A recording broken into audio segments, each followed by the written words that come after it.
Praise the lord. దేవుని పరిశుద్ధమైన నామములో వాక్యంను వినిచిన మీ అందరికీ ప్రభు పేరట మా యొక్క శుభాభివందనములు తెలియజేస్తున్నాము. మరి దేవుడు అనుగ్రహించినటువంటి ఇటు గొప్ప కృపను బట్టి, ధన్యతను బట్టి మేము ఎంతగానో సంతోషిస్తున్నాము. ఆయన మనకు దయచేసినటువంటి ఇటు గొప్ప అవకాశాన్ని బట్టి మనం ఎల్లప్పుడూ కూడా ప్రభు సన్నిధిలో కృతజ్ఞతాస్తుతులను దేవునికి అర్పించే వారంగా ఉందాం.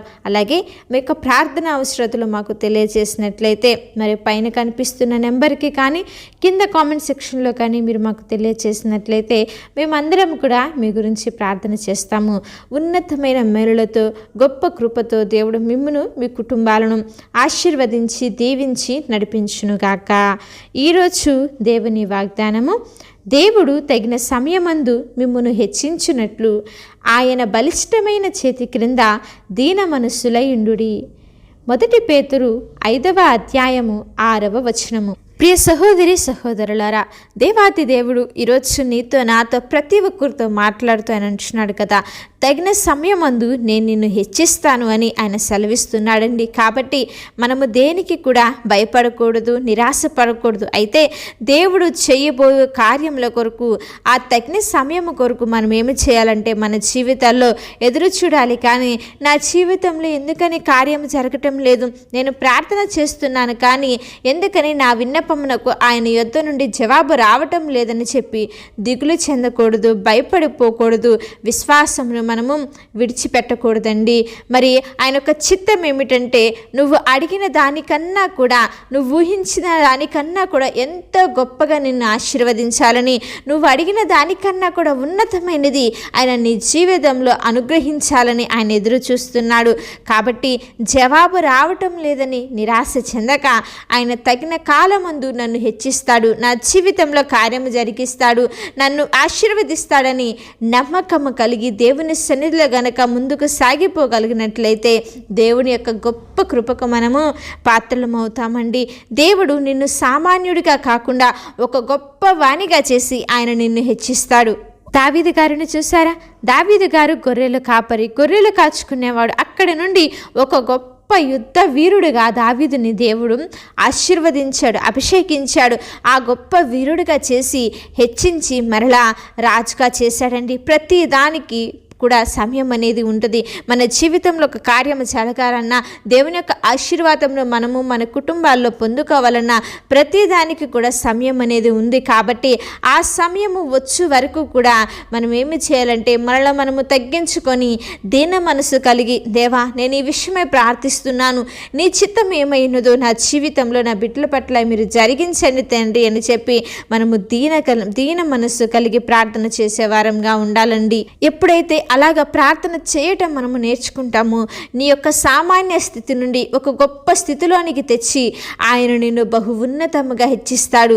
దేవుడు కోరిన విధముగా ఆయన ఎలాగైతే బ్రతకాలని చూపించాడో, ఆయన ఎలాగైతే నువ్వు జీవించాలని ఆయన ఆశపడుచున్నాడో అలాగా బ్రతికి దేవుని యొక్క ప్రేమను అనేకులకు చూపిస్తూ, నీ జీవితం ద్వారా దేవుని యొక్క నామాన్ని గణపరుస్తూ, నీ జీవితంలో, నీ కుటుంబంలో ఏమి జరిగినా, ఎన్ని శ్రమలు, ఇరుకులు, ఇబ్బందులు, శోధనలు ఎదురైనా సరే దేవుని కోసం నిలబడి బ్రతకగలిగినట్లయితే నువ్వు ఊహించిన దానికన్నా కూడా, నువ్వు అడిగిన దానికన్నా కూడా దేవుడు నిన్ను ఉన్నతంగా హెచ్చిస్తాడు.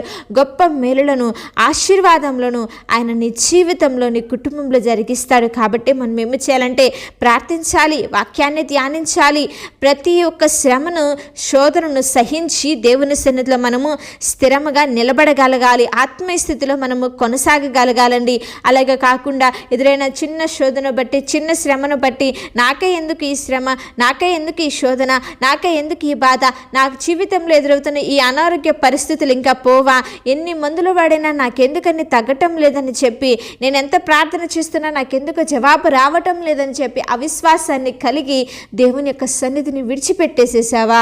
దేవుని యొక్క మేలులను నీవు చూడలేవమ్మా. ఆయన యొక్క మేలులు, గొప్ప ఉన్నతమైన క్రియలను మీరు చూడాలి అంటే దీన మనసు కలిగి, ఎన్ని కష్ట నష్టాలు, ఎన్ని శోధనలు ఎదురైనా నమ్మకముగా ప్రభు సన్నిధిలో నిలబడగలగాలి. అలా ఎవరైతే నిలబడి దేవుని యొక్క ప్రేమను, ఆయనకు స్వార్థను ఇతరులకు వారి ద్వారా తెలియచేస్తారో, వారి జీవితాలలో వారు ఊహించిన దానికన్నా కూడా, వారి అడిగిన దానికన్నా గొప్ప మేలులను మరి ఆశీర్వాదములను వారి జీవితాలలో జరిగించి ఉన్నతమైనటువంటి కృపతో నింపి నడిపించి ఆశీర్వదిస్తాడండి. కాబట్టి విశ్వాసం కలిగి మనము దేవునిలో నిలకడగా ఉండి తగిన సమయం కొరకు మనము ఎదురు చూడాలి. ఆ సమయం వచ్చినప్పుడు ఎవ్వరు కూడా దానిని ఆపలేరండి. అలా కాకుండా అవిశ్వాసముతో మరి సాతాను వలలో చిక్కుకొని మరి అవమానాలు పాలవుతావో, లేకపోతే విశ్వాసము కలిగి దేవుని సన్నిధిలో నిలబడి దేవుడిచ్చే ఆశీర్వాదాలను దీవెనలు పొందుకోవటానికి మరి సమయం కొరకు ఎదురు చూస్తావో, నిర్ణయం అనేది నీ చేతుల్లోనే ఉంది. కాబట్టి దీన మనసు కలిగి దేవుడు చేయబోయే కార్యముల కొరకు, ఆయన అనుగ్రహించబో కృప కొరకు, దేవుడు నీ జీవితాలలో చేయబో మేలుల కొరకు విశ్వాసముతో ఎదురు చూద్దాము. ఎదురు చూసి ఆయన ఇచ్చే గొప్ప దీవెనలను పొందుకుందాము. చిన్న ప్రార్థన. మహాపరిశుద్ధుడా, దయగలిగిన మా తండ్రి, ప్రేమపూర్ణుడా, శ్రేష్టమైన కృపగలిగిన నామమును బట్టి మీకు స్తోత్రములు చెల్లిస్తున్నాం. అవును తండ్రి, మేము దీన మనసు కలిగి ఉంటే హెచ్చిస్తానని మాట్లాడుతున్నాం. విరిగి నలిగినటువంటి మనసు కలిగి ఎవరైతే ప్రార్థన చేస్తారో వారి మొరలను ఆలకిస్తానని సెలవిస్తున్న దైవమా, మేము కూడా దావీదు వలె నా తండ్రి దీన మనసు కలిగి ప్రతినిత్యము నీ సన్నిధిలో ప్రార్థించే వారంగా, ఎన్ని కష్టాలు ఎదురైనా, ఎన్ని అవమానాలు మా జీవితాలలో ఎదురైనా మేము నీ యొక్క సన్నిధిని విడిచిపెట్టకుండా మా యొక్క ఆత్మీయ జీవితంలో విశ్వాసంలో సాగిపోవటకు నీ కృపను మాకు అనుగ్రహించండి. ఎంతమంది బిడ్డలైతే వాక్యంను వింటున్నారో వారందరి జీవితాలలో, వారి కుటుంబాలలో గొప్ప మేలులను, ఆశీర్వాదములను మీరు జరిగించండి. దీన మనసు కలిగి బ్రతుకుటకు అట్టి మనసును మాకు దయచేయమని ప్రార్థిస్తున్నాం. బిడ్డల పట్ల నూతన కార్యములను, ఆశీర్వాదములు జరిగించండి.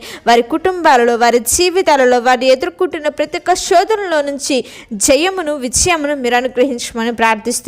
అపవాది వేస్తున్న ప్రతి ఒక్క తంత్రములను ఎదుర్కొంటకు మీ యొక్క శక్తిని మీరు దయచేయండి.